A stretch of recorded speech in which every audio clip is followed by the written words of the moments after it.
70 Republicans just voted to give that agency $300 million. This is The Brink.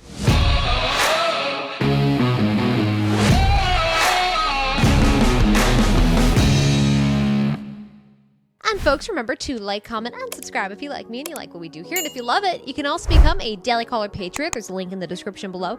And if you don't want to become a Patriot, become a subscriber to The Brink. It's free, it's fun, you get to see me every day. I don't get to see you guys, but I get to hear from you guys, so please do that. So agents armed to the nines raided this New Jersey house. Why? Because the man that they wanted was allegedly at the Capitol on January 6th. So just to keep this in mind, for 3 years, he was safe enough to roam the streets, but suddenly, at 6 a.m. on Wednesday morning, they needed a frickin' SWAT team. Now, apparently, he had been interviewed by the FBI in the past for his alleged involvement because he allegedly, he fired some pepper spray at protesters and some officers. That's what the New York Times reported. Now, this man, he's admitted that he was at the Capitol on January 6th, but he maintains that he has done nothing wrong. Now, this is the same FBI that targeted Catholics and parents at school board meetings, now raiding homes like this. And how do Republicans respond? They vote to give them hundreds of millions of dollars to build a new building. And this is why the Republican Party is so fractured, right? Because Republican voters voted in a GOP majority to combat the weaponized FBI, Department of Justice, all these federal agencies, and instead, this is what the GOP does? After we voted them in, they're going to say, okay, we're just going to give them $300 million. That money should have been withheld until the FBI, DOJ, all these agencies can answer for targeting parents on school board meetings, right? For targeting Catholics, for targeting conservatives. These politicians are all the same, two wings of the same bird, and they wonder why voters are pissed, right, at these rhino Republicans. I mean, just imagine if the FBI used the same tenacity to go after all the, mass shooters that always end up on their radar weeks, if not months, before a tragedy occurs, as they do for former National Guardsmen who they already interviewed and was walking freely for 3 years, right? Imagine if they went after criminals with the same fervent approach. People would think twice before committing a crime.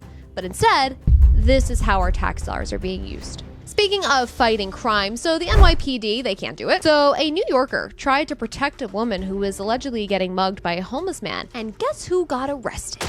So John Rote was riding the subway this week when he sees a homeless man allegedly violently mugging a helpless woman. So he pulls out his gun, he screams, leave her alone, before he fires 2 shots. No one was hurt, no one was hit. But then John was arrested. Now, police say that it was outrageous, reckless, and unacceptable. You know what's also outrageous and reckless and unacceptable? The state of law enforcement in the NYPD, right? In Manhattan. They are weak. They are embarrassments, okay? They don't keep us safe. If I, God forbid, was that woman, you can bet your bottom dollar I would be so thankful for John. I almost got robbed for my Prada sunglasses, okay? And this was on Lexington. This is a busy street, right? Crime has gotten so out of control that citizens who pay taxes so that the police can do this are the ones left to take matters into their own hands, and then they get in trouble for it, right? We saw it. Remember, the Marine vet, he put this unhinged homeless man in a chokehold after the homeless guy threatened to kill everybody. We saw it with Kyle Rittenhouse, who was in Kenosha, right? He watched Kenosha being burned down and looted, and then eventually was put in a position where he had no choice but to defend himself after people tried to kill him, because where was law enforcement? Nowhere to be found. Where were the cops? Nowhere, right? And remember, these people aren't acting in self-defense or saving someone else. They're vigilantes, right? Well, vigilantism becomes normal when police fail. And that's what they have been doing for years now, failing the communities, right? And it really reminds me of this thing that's known as the citizen soldier ethos. And George Washington, he spoke about it. He said, when we assume the soldier, we did not lay aside the citizen. And the idea there was that citizens were ready at any moment to take up arms to defend themselves from the government, to defend their communities. And, for the first few decades of the inception of the United States, there were no local police forces, right? You relied on community members to keep fellow community members safe. And the idea there was that you had a stake in if your community was safe for your children or for your family. You had a stake in making sure that you were armed to protect yourself should ever the need arise.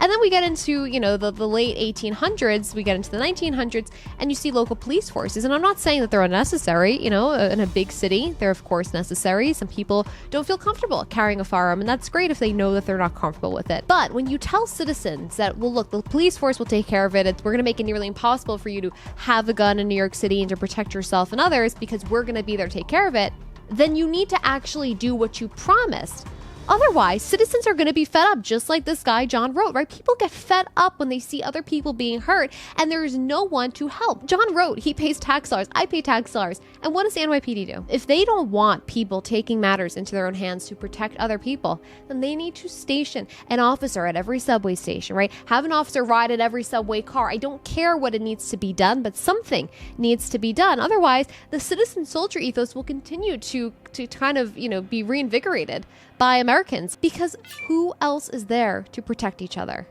And this is just kind of ties us back to the whole reason as to why we need a Second Amendment, okay? Because at some point, if your government drops the ball and says, well, we don't care, what are you gonna do, yell at us? No, we're just going to take matters into our own hands, right? That's the importance of the Second Amendment. It's not just about, fighting the government should the need arise. It's also about self-defense and protecting others and protecting your community and keeping your community safe when the government fails to do so. You cannot rely on government for anything. Anything, folks. All right, guys, we will be back here on Monday with some brand new topics, and I hope everybody has a wonderful weekend.